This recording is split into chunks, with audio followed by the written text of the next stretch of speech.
Кино деген бұл идеология. Әзіл әлі де көрермен үшін қызықты ма, әлде бір ығысып жатыр ма басқа арнаға? Қытайдан, Жапоннан, корейстерден біздің балалардың несі кем? Қазіргі таңда не жетпейді, ой шіркін-ай деп тұрып айтатындай. Театрлардың халдері маразм қазір. Бұл жағын айырым. Тыныш тұршы. Бұл саған октагон емес, кім көрінгенмен төбелеседі. Ал ең қызықты сахналар қандай болды? Құдай-ай, кішкене қимылдасаң су болып терлейді екенсің. Грим қалды жайына. Бамбуктерге қол аяқтары байланып жүріп барататын сахналар. Мен де салмақ бар адаммын. Еще анау жүрген сайын сол. Ол тістеп алмасын, Сафон аға. Ей, сен олай ентеге жасамасайшы. Юх!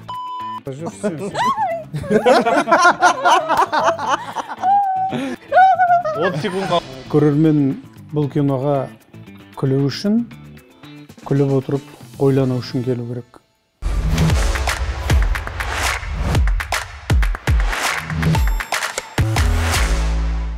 Сәлем достар, бұл Киностар, кино әлеміне саяхаттаймыз. Және де бүгін бізде қонақта «Остров ұмытылмас саяхат» туралы сөйлесеміз. Я, бүгінгі шығарылым өзгеше болатыны анық, өйткені бүгін сіздерге таныстыратын кинофильм сіздерге ерекше әсер қалдыратынын білеміз. Жағын айырым. Тыныш тұршы. Бұл саған октагон емес, кім көрінгенмен төбелеседі.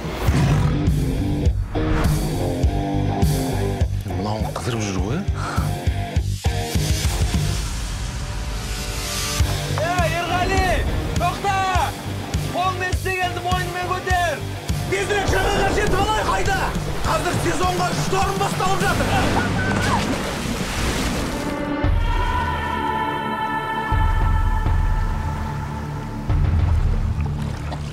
Жомарт! Мерей Маханов, актер, режиссер. Шығармашылық жолын актерліктен бастаған, бүгінде режиссурада өзіндік қолтаңбасын қалыптастырған дарынды тұлға. Комедия мен мюзикл жанрларында үздік туындыларымен танылып, көрерменнің жүрегінен орын алған режиссер. Сафуан Арыспаева, актер, өзіндік болмысымен көрерменнің жүрегін жаулаған жан. Табиғи талантымен қазақ киноиндустриясында топ бастап келеді. Қош келдіңіздер. Қош көрдік. Ал Мерей мырза, сізбен сөйлесек дейміз, жаңа біз айтып жатқанымыздай, сіз жолыңызды негізі актерліктен бастағансыз, иә? Өзіме шешім қабылдадым бір күні. Әкем айттым, сосын мен режиссер болғым келеді, кино түсіргім келеді деген сияқты. Сосын кейін әкем айтты, сен енді режиссер болу үшін сен жалпы негізі жақсы бір актерлық білім алуың керексің деді. Неге? Өйткені сен актерларға өзінің тілінде задача беруің керексің, яғни оның не істеу керек, соның тілінде сөйлесуің керексің деген сияқты. Термин сөздері бар, басқа бар, оны түсіндіруің бар. Сол себепті бірінші актерлікті оқығаның жөн болады деді.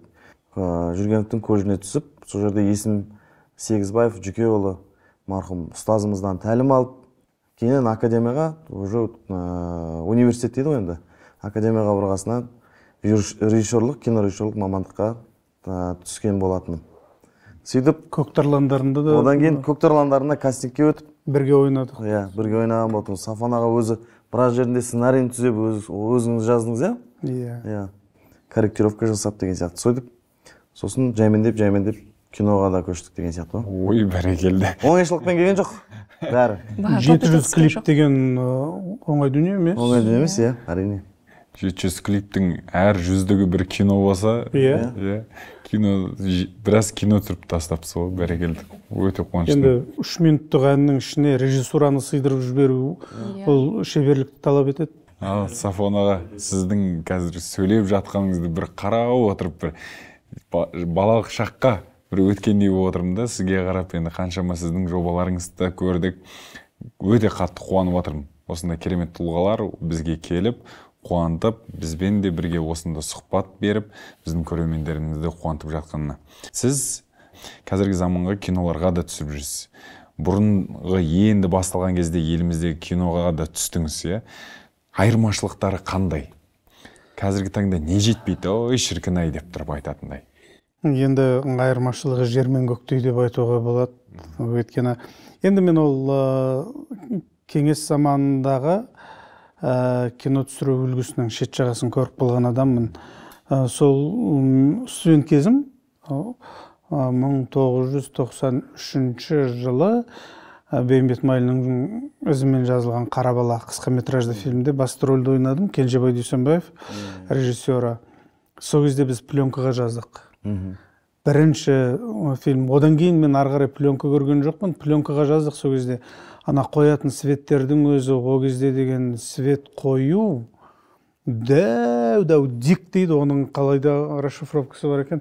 Анандай бір үлкен жарықты беретін, ай далаға апарып қойып, ай сияқты дәу светті қойып қояды бұлай, ұсақтарынан басқа. Енді ол кездің қиындықтары өз алдына мен соның шет жағасын ғана көрдім. Енді арғы жақтағы біздің Шакен Аймановтардың, Қарсақбаевтардың түсірген кино, Қожиковтардың көрген қиындықтар, анандай шедеврді қалай жасаған деп түсінесің да. Енді кино деген өзі сондай бір тылсым әлем ғой. Чаплиннің нелері, әлгі түсіргендері әлі күнге дейін бітпейді. Мен қанша көрсем де, мен мынаны көрмеген сияқтымын деп қараймын. Ол ана бұлақтың басындағы отырған адамдар, олардың кезінде условия мүлдем болған жоқ. Олар қалай жасады? Сөйтіп келіп, осылардан бүгінгі заманның кино түсіруіне, бүгінгі техникаларға қараған кезде қазір әлде қайда оңай. Қазір түсірсең кешке монтажын жасап беріп отырады.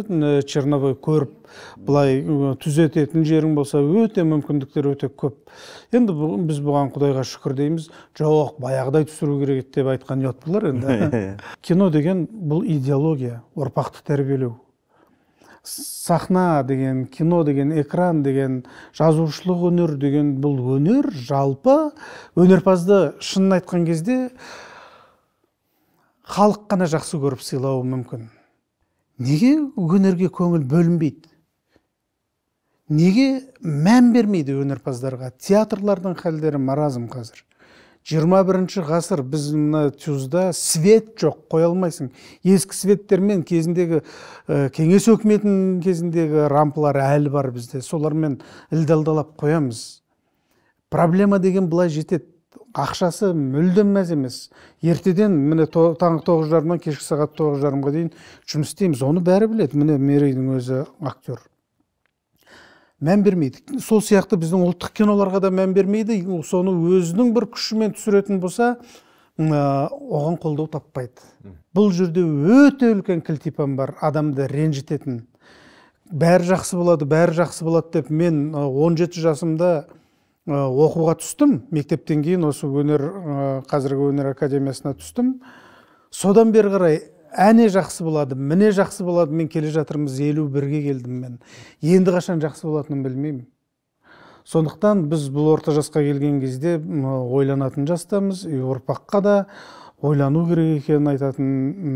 Сондықтан да ұлттық идеологияға қарай көбірек жұмыс істесек, тілге мән берсек деген менің арыз арманым. Ал бұлай біздің жастардың өсу процесі өнерде режиссуралық жағынан, жаңағы көркемдік жағынан, сценарист, драматургия жағынан, актерлардың өсуі қандай, бәрі шеттерінен спортсмен, қыздарымыз шеттерінен биші, бұл жағынан прогресс бар.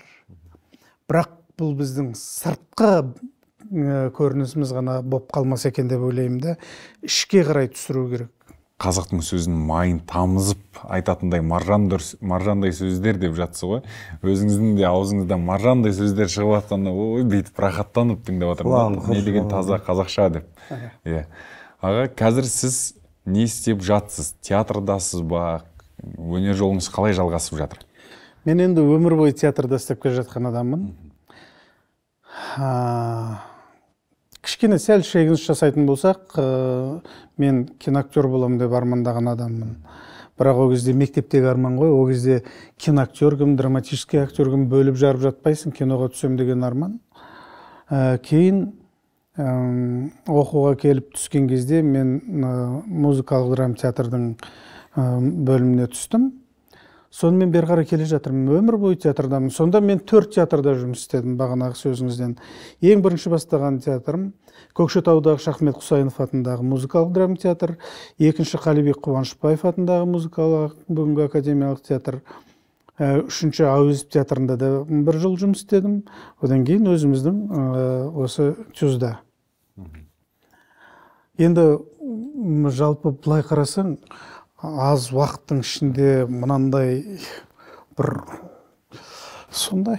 Мен енді жас буын ретінде ойлаймын да, мысалы сіздер аға буын өкілдерісіздер ғой, сіздер үшін актуалдылықты жоғалтпау, мысалы сол бір буындар үшін де қалай сіз танымал болсаңыз, біздер үшін де сізді білеміз, мынандай кинокартиналардан көріп жатырмыз. Меніңше ол бір бақ сияқты актуалдылықты жоғалтпау, көріне білу деген секілді. Мысалы сіз сол бір дәуірде маңызы зор, бір философиялық мәні бар фильмдерде түскен болсаңыз, бәлкім қазір мысалы заман ағымына сай, қазіргі аудиторияның талғамына сай жанрды өзгерту сізге қалай, қаншалықты? Мысалы театр актер ретінде бір мысалы комедияға ығысу, өйткені сізді қазіргі жастар біз көбінесе комедия жанрынан біліп жатырмыз.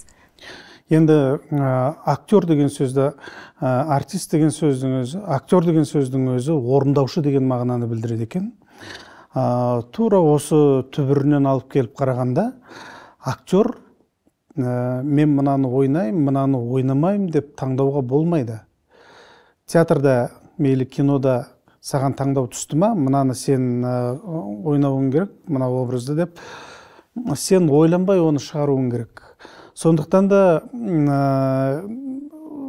мен өз басыма актер ретінде, өнерпаз ретінде, өнер тудырушы адам ретінде маған трагедиялық рөлді, драмалық рөлді, музыкалық жаңағы рөлдерді, одан кейін комедиялық ол маған ешқандай да кедергі келтірмейді. Менде бұл 4 жолдың ішінде, 4 жанрдың ішінде ортасында менің өнерімді бөліп тұрған барьер жоқ ешқандай. Шайдан алып отырыңыздар, ішіп отырыңыздар, бұл жейтін реквизит.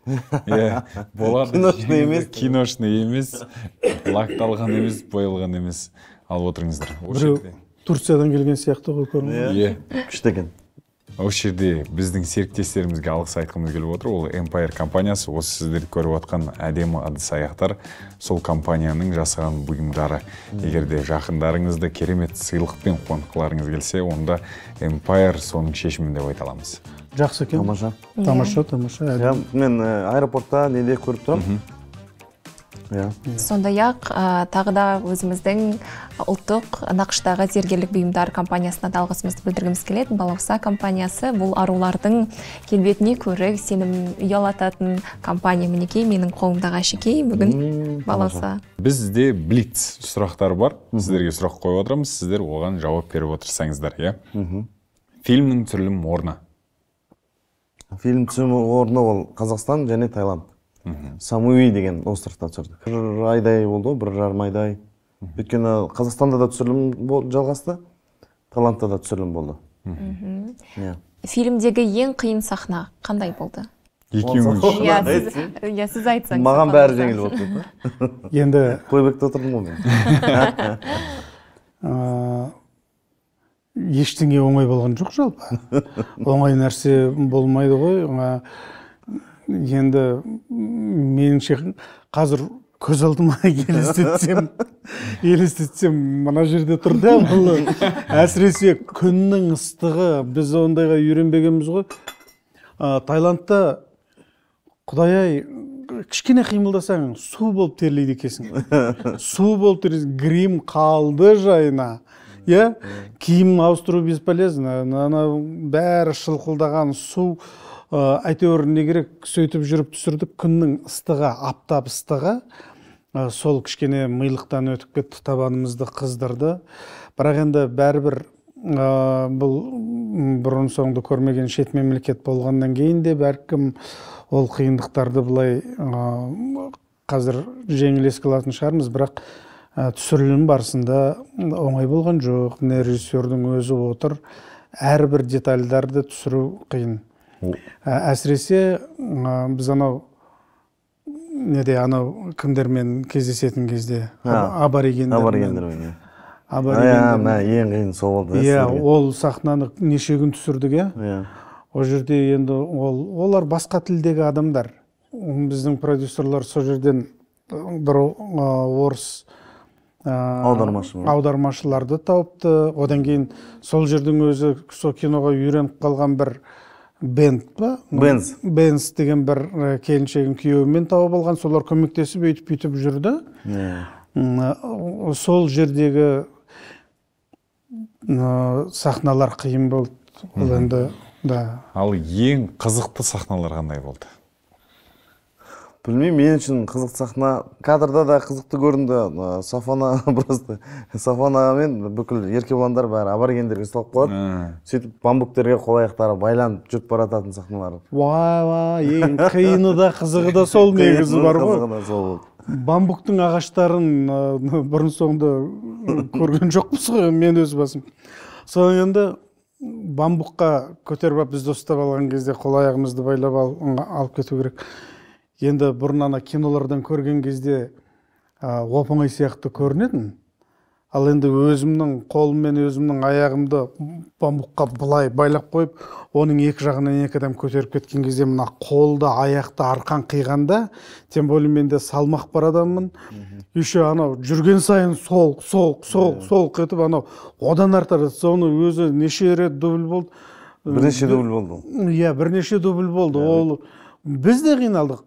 Одан кейін именно мені көтеріп келе жатқан екі тайцы қатты қиналды. Оказывается, мен соларға қиын болды. Иә, иықтарын кәдімгідей жеп жүрді. Ойып жібереді. Ойып жіберді. Менің есім шығып келе жатқаны бамбукты көрмегенбіз. Маған бір көк қамыс сияқты елестейді да, анау сынып кететін сияқты. Бамбук қашан сынып кетер екен, менің егер сынса, мен омыртқаммен түсемін ана жерге. Содан сөйтсек, бамбук деген шынымен де керемет ағаш екен ғой. Не деген мықты, не деген берік.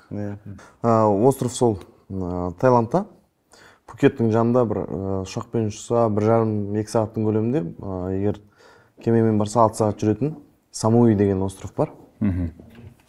Сол жерде түсірілді. Негізгі сахналардың барлығы, енді киноның 90%. Жалпы остров енді өзі аралдың өзі андай ғой.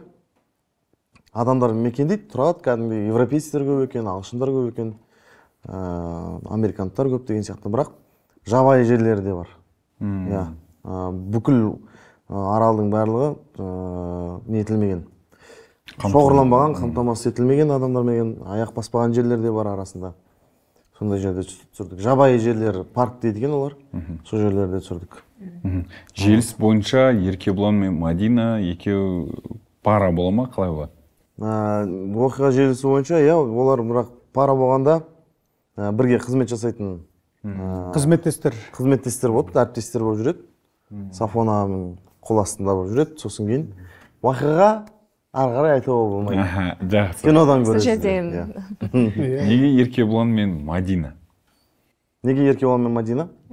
Өйткені актерлардың қазіргі енді шын жасыратын жоқ. Танымал рөл ойнайды бірінші очередь, одан кейін бұлардың шеберлігі, актер шеберлігі, екеуінің тандемі жақсы болды. Өйткені Еркебұлан мен Мадина екеуін көрмеген, көрерменге қызық деген мақсатта болды. Шынымен де көрмедік.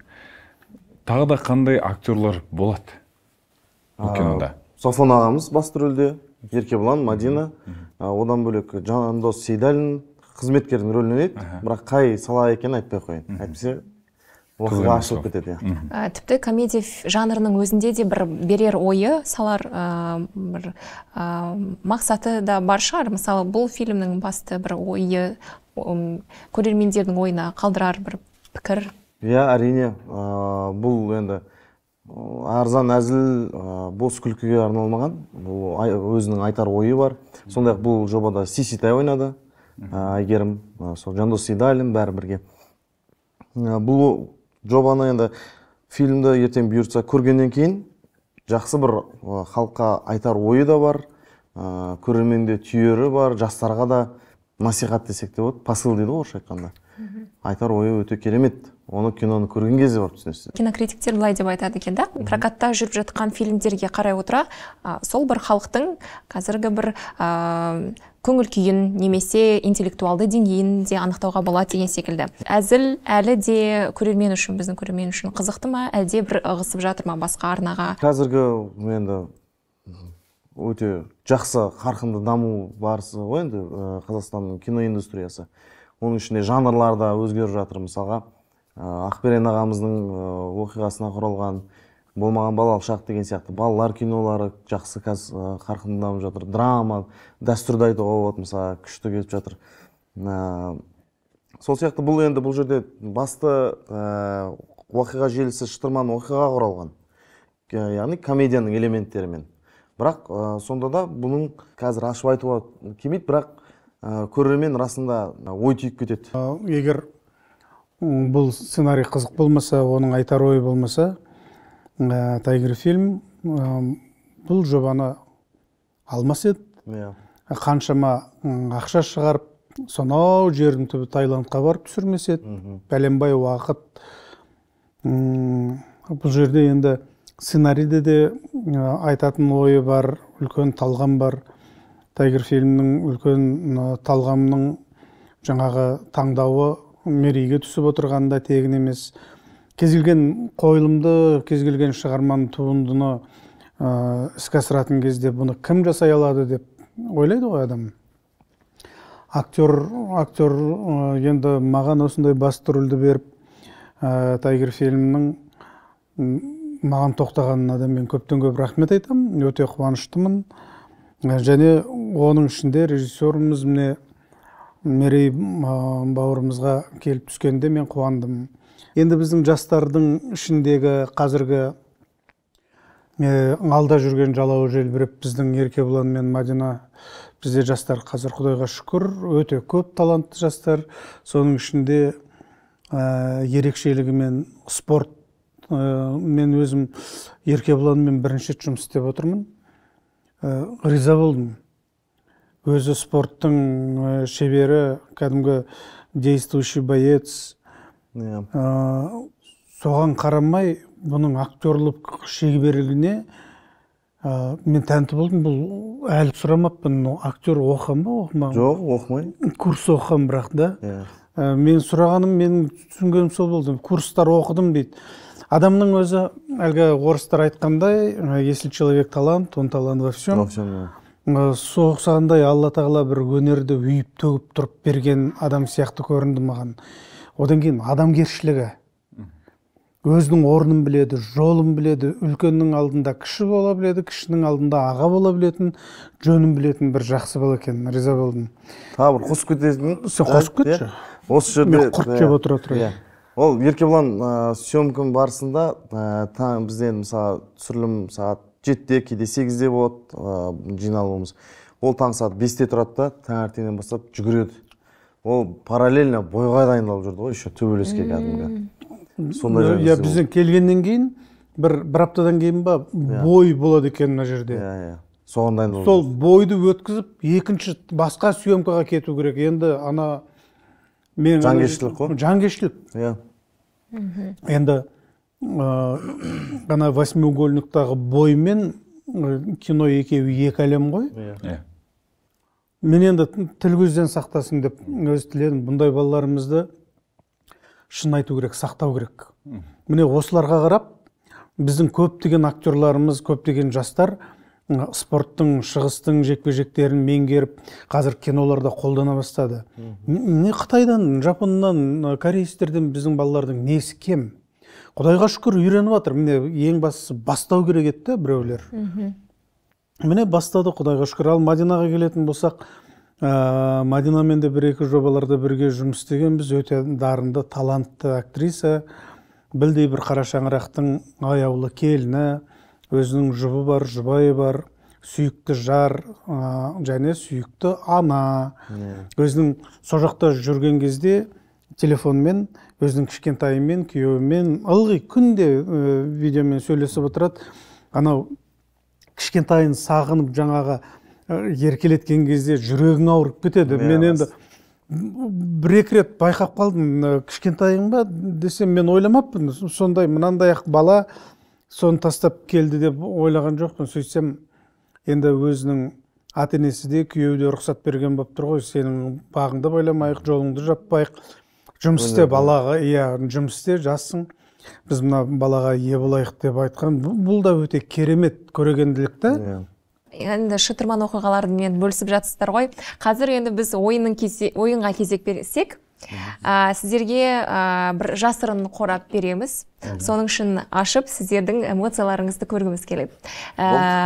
Ендеше? Ішінде не жасырылған табуымыз керек. Сендер табуларың керек па? Жоқ, сіздер табуларыңыз керек. Бәріміз кезек табамыз. Негізі фобияларыңыз бар ма? Сіздің мысалы берейміз. Қандай фобияңыз бар? Неден қорқасыз? Фобия менде Мадина бар ғой, Оспан? Ол да жыланнан екен. Жылан. Иә, жыланмен сахна болды. Жарты күніміз кетіп қалды ғой. Мынау енді остров дегендей, островта әртүрлі жәндіктер болады, кесірткелер болады, жануарлар болады дегендей. Мына қорапшаның ішінде сол островта кездесетін жәндік жануарларды дайындап қойдық. Аспаңыз. Так. Не тұр, мен көріп тұрған жоқпын. Сен көрмей-ақ қоймай дейін, жүрегің ауырады. Мен Таиландқа барып көрген жоқпын, ол жәндіктерден қорқамын. Қолыңыз тістеп алмасын, Сафан аға. Сен олай егентерге жасырмаса. Айтам. Сафан аға, артыңызда жерде, арқаңызда жерде жүрмін. Басып тұрыңыз. Басыңыз соны. Басып көріңіз енді. Қатты. Қойбай. Қолмен прям басыңыз соны. Қатты. Бас дейді? Иә, бас. Неге басып? Өлтіре салыңыз. Мүжіп оны. Өлтіре салыңыз. Не бұл? Мына ойыншық қой. Кеттік. Точно бисмилля. Ал енді бастайық. Салмай қойса болмай ма? Оша көрдің ба? Мандраж жасай. Стамай айтам десеңші. Стамай айтасам бола ма десең? Стамай болмайды. Сізді күтіп отыр. Шағылмай ма? Істей болмай ма? Күтіп отыр. Білмеймін. Ё-моё. Ё-моё. Іздесеңші. Сіз вообще таппай атсыз. Салыңыз, ұзақтау салыңыз қолыңызды.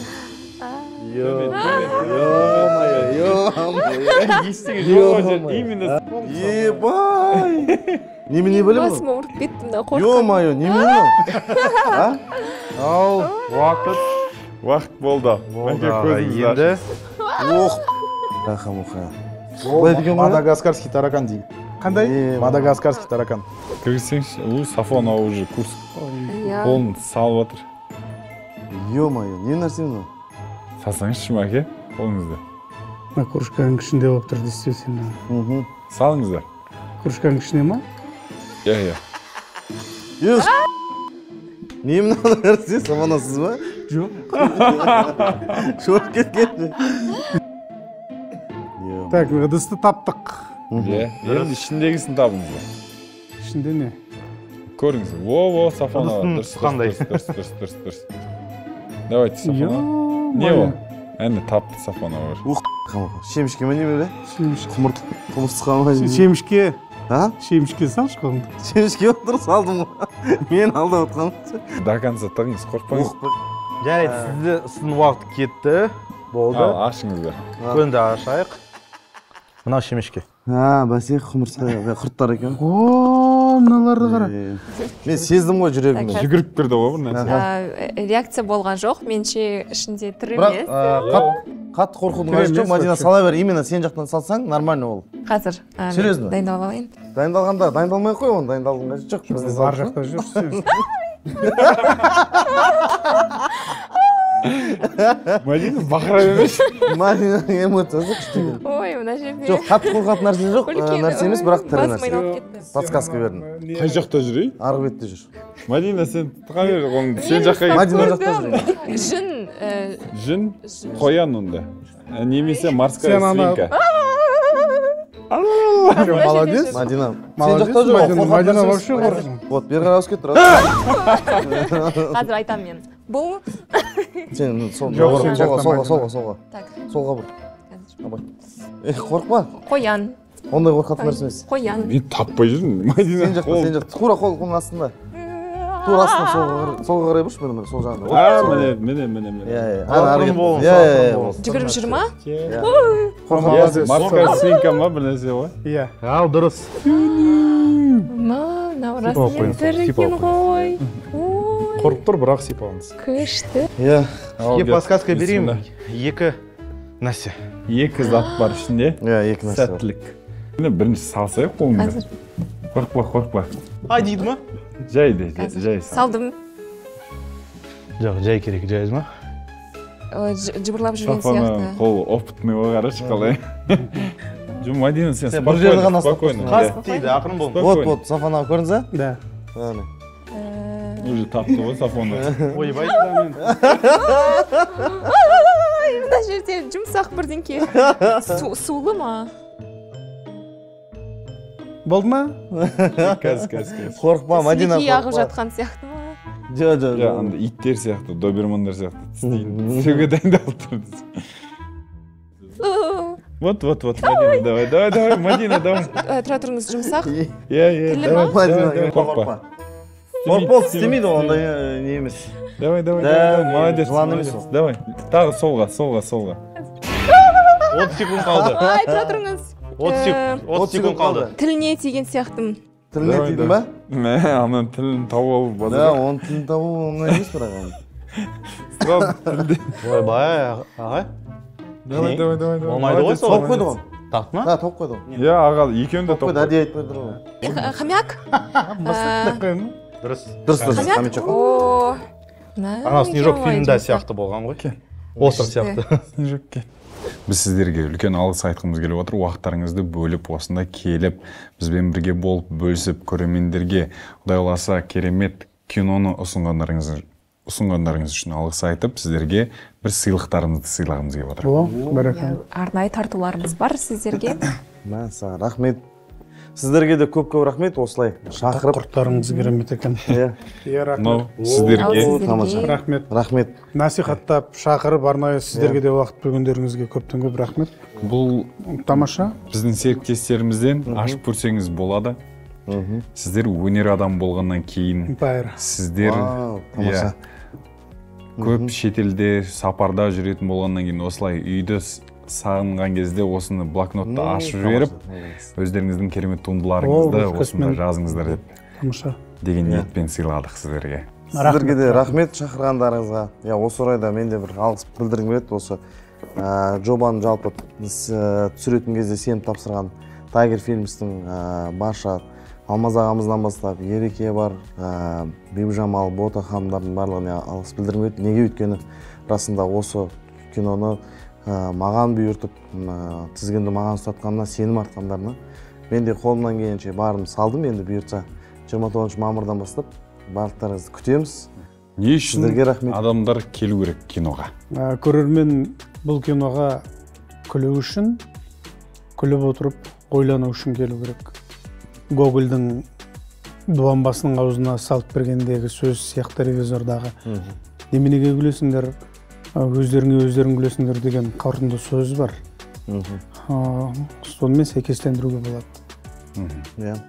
Енді бұл киноға келген көрермен шында острый ощущение алады. Қызықты күлкілі сәттермен қаушады. Сондай-ақ экзотикалық табиғатқа, яғни өздерінің сүйікті актерларының ойынын көреді. Супер. Сіздерге рахмет. Олай болса, Құдай қаласа, 29 мамырдан бастап Қазақстанның барлық кинотеатрларында «Остров ұмытылмас саяхат» фильмі сіздерге аттанады. Тамашалаңыздар. Рахмет, сіздермен болған біз киностар кино әлемде жолыққанша.